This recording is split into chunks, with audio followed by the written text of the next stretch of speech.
ஒரு பிரதேசத்திலே நிதி என்பது போதுமானதாக இல்லை என்று கூறி அந்த அகழ்வு பணிகள் அல்லது மனித புதைகுழி சார்ந்த அந்த அகழ்வுகள் மூடப்படுமாக இருந்தால் அல்லது கிடப்பிலே போடப்படுமாக இருந்தால் அது இந்த இனத்தினுடைய சாபம் என்றுதான் நாங்கள் குறிப்பிட வேண்டும். இப்படி இருக்க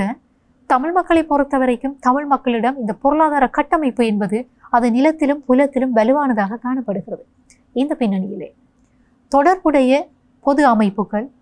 இந்த விடயங்கள் தொடர்பாக உச்ச கரிசனையோடு செயற்பட்டு மக்கள் தலைவர்களோடு ஒன்றிணைந்து இந்த நிதி மூலங்களை தேடுவதற்கான அல்லது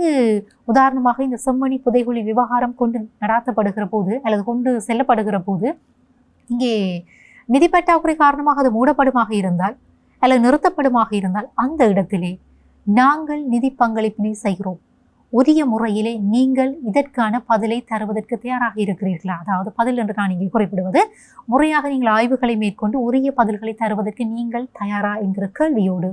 அந்த முன்வருதலோடு தமிழ் பொது அமைப்புகள்